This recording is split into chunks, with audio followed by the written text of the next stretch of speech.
Seorang wanita berinisial Y menjadi korban penganiayaan menggunakan senjata tajam berupa pisau cutter. Korban dianiaya oleh seorang perempuan berinisial LL yang merupakan tetangganya sendiri.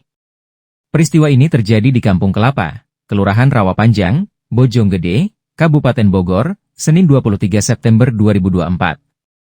Kapolsek Bojonggede, AKP Abdullah menjelaskan, peristiwa penyerangan tersebut terjadi sekira pukul 9.15 waktu Indonesia Barat. Pelaku tiba-tiba mendatangi rumah korban dan langsung melakukan penyerangan dengan menggunakan cutter. Korban mengalami luka parah lantaran mengalami luka di bagian lengan, paha, dan punggung. Usai melukai tetangganya, pelaku menyayat lengannya sendiri dengan pisau cutter. Warga setempat yang mengetahui kejadian tersebut menghentikan tindakan sadis pelaku dua. Para tetangga kemudian membawa korban dan pelaku ke rumah sakit lantaran mengalami luka berat. Korban dilarikan ke RSUD Cibinong, sedangkan pelaku dibawa ke RSUD Cilengsi. AKP Abdullah mengungkapkan hingga saat ini motif penyerangan tersebut belum diketahui. Sebab, korban dan pelaku belum dapat dimintai keterangan lebih lanjut. Selain itu, pihaknya juga akan melakukan tes kejiwaan terhadap pelaku.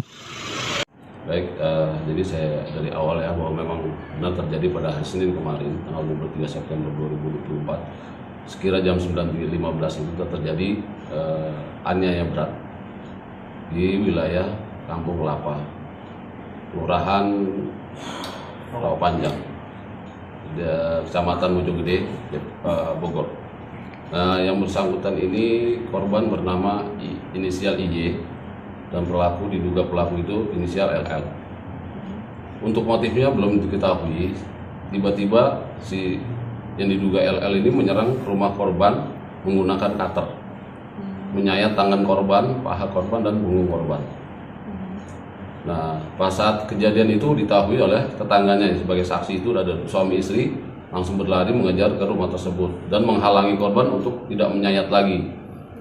Yang pelakunya pulang karena rumahnya juga berdekatan pulang. Nah, saksi beserta warga yang lain menolong korban. Pada saat menolong korban, rupanya si pelaku di rumahnya itu menyayat dirinya sendiri dengan menyayat tangannya juga sama.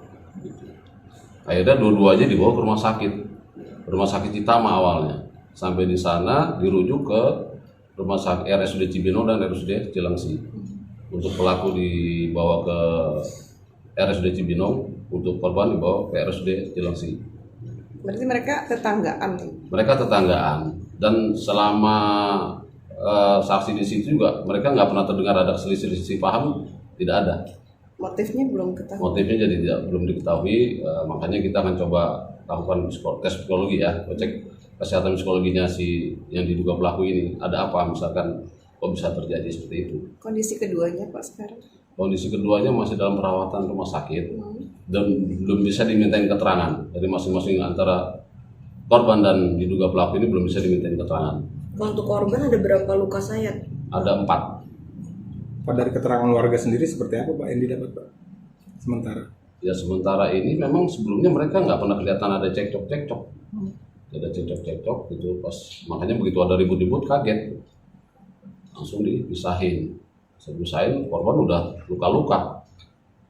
Nah, korban diduga pelaku pulang sambil membawa cutternya itu. Berarti si pelaku ini ke rumah korban sudah bawa cutter itu? Sudah bawa cutter. Dan cutter ini juga ditemukan di rumah si diduga pelaku itu. Sudah berapa saksi Pak? Baru 2 saksi yang melakukan pemeriksaan. Berarti sebelum kejadian tidak terdengar ada keributan sebelumnya gitu ya Pak? Ya, itu teriakan itu. Pas datang ke sana ya rupanya korban udah disayat 4 sayatan itu. Tapi cekcok nggak kedengeran? Tidak kedengeran. Nah, dugaan sementara ini pelaku ini depresi atau seperti apa sih? Ya itu makanya ini udah dilakukan permohonan ke dokter untuk dilakukan tes psikologinya yang bersangkutan. Untuk tanggapan dari pihak keluarga Pak, Ya. cek maupun si pelaku.